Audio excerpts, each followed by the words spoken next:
নমস্কার বন্ধুরা, আমার আজকের রেসিপি হোমমেড আটার পাস্তা। হ্যাঁ বন্ধুরা, আমি ঘরেই আটা দিয়ে এই পাস্তাগুলো বানিয়েছি। আর আটা দিয়ে বানানোর জন্য এটা হজমের পক্ষে খুবই ভালো আর স্বাস্থ্যকরও বটে।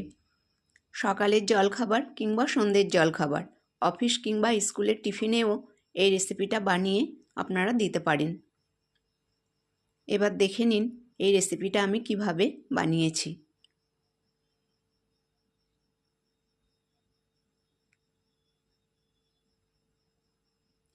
প্রথমে এখানে নিয়েছি একটা বোলের মধ্যে 100 গ্রাম আটা। এবার এর মধ্যে দিয়ে দিলাম স্বাদ মতন লবণ। এবার দিয়ে দিচ্ছি 1 চামচ সাদা তেল। এবার এই উপকরণগুলো একটু মিশিয়ে নেব। এগুলো ভালোভাবে মেশানো হয়ে গেলে এর মধ্যে অল্প অল্প জল দিয়ে একটা শক্ত ডো করে নেব।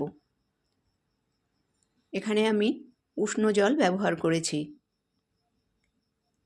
দেখুন, এটা বেশ কিছু সময় ধরে আমি মেখে একটা শক্ত ডো করে নিয়েছি। এটা অনেক সময় ধরেই একটু মাখতে হবে। এবার এটাকে ঢেকে আমি 7-8 মিনিট মতন রেখে দেব। ফিরে এলাম 7 মিনিট পর। আর দেখুন, এই সময়ের মধ্যে আটাটা খুব সুন্দর সেট হয়ে গেছে আর আগের তুলনায় একটু নরমও হয়েছে। আবারও এটাকে একটু এইভাবে চটকে নেব। আর দেখুন, এটা অনেকটাই নরম হয়েছে। নিয়ে এর থেকে ছোট করে একটা লেচি করে নেব। তারপর 2 হাতের তালুর মাঝখানে রেখে এইভাবে লম্বা করে নেব। এবার নিয়ে নেব একটা চাকি। এই চাকির উপরে রেখে করলে এটা খুব সুবিধা হবে। এইভাবে এটাকে সরু লম্বা করে নেব। দেখুন, লম্বা করা হয়ে গেছে। আমি একটা করে দেখাচ্ছি। এবার একটা চাকু নিয়ে এটাকে এরকম ছোট ছোট পিস করে নেব।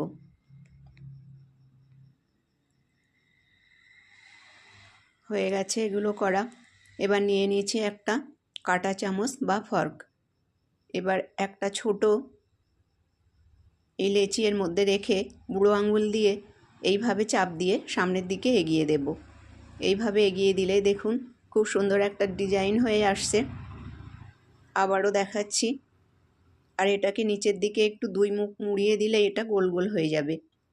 দেখুন, এইভাবে বসিয়ে বুড়ো আঙুল দিয়ে চেপে একটু সামনের দিকে নিয়ে যেতে হবে। এভাবে খুব সহজেই বানানো যাবে আর এগুলো খুব তাড়াতাড়ি হয়ে যায়। দেখুন, একই রকমভাবে আমি সবগুলো করে নেব। দেখুন, সবগুলো করেছি। লাস্ট এটাও করে নিলাম। ব্যাস, পাস্তাগুলো আমার রেডি। এবার এগুলোকে সিদ্ধ করে নেব।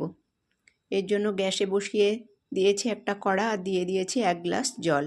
জলটা যখন অল্প অল্প ফুটে উঠেছে এর মধ্যে দিয়ে দিলাম 1 চামচ মতন সাদা তেল। তেল আর জলটা একটু এইভাবে মিশিয়ে নেব। এই সাদা তেল দেওয়ার ফলে এই পাস্তাগুলো একে অপরের সঙ্গে জড়িয়ে যাবে না। এবার এই সব পাস্তাগুলো এর মধ্যে দিয়ে দেব। দিয়ে এটাকে একটু ভালো করে এইভাবে মিশিয়ে নেব।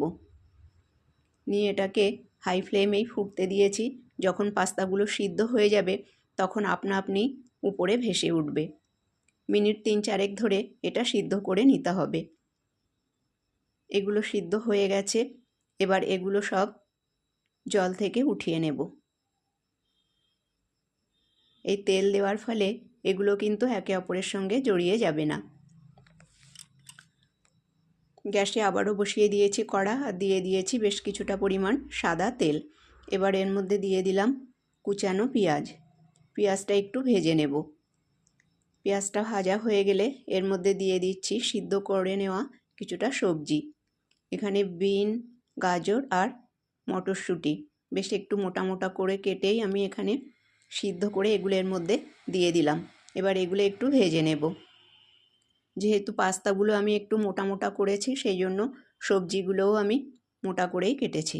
এবার এর মধ্যে দিয়ে দিচ্ছি কাঁচা লঙ্কা আর টমেটো কুচি। টমেটোগুলোও আমি একটু লম্বা করে কেটেছি আর ভিতরের বীজগুলো ফেলে দিয়েছি। এবার এগুলো একটু মিশিয়ে নিয়ে এর মধ্যে দিয়ে দিচ্ছি স্বাদ মতন লবণ। দিয়ে এগুলো লবণটা একটু মিশিয়ে নিয়ে এর মধ্যে দিয়ে দেব সামান্য একটু হলুদ। হলুদ দিলে এর একটা কালার আসবে। দিয়ে এটা একটু ভেজে নেব। এটা হালকা ভাজা হয়ে গেছে। এবার এই মাঝখানটা ফাঁকা করে এর মধ্যে দিয়ে দেব একটা ডিম। ডিমটা আমি ফাটিয়ে এর মধ্যে দিয়ে দিলাম। দিয়ে এবার এই সমস্ত উপকরণগুলো মিশিয়ে নেব। ডিমটাকে এইভাবে প্রথমে নাড়িয়ে নেব, তারপর ভালোভাবে সবজির সঙ্গে মিশিয়ে নেব। দেখুন এগুলো মেশানো হয়ে গেলে এর মধ্যে দিয়ে দিচ্ছি সিদ্ধ করে নেওয়া পাস্তা।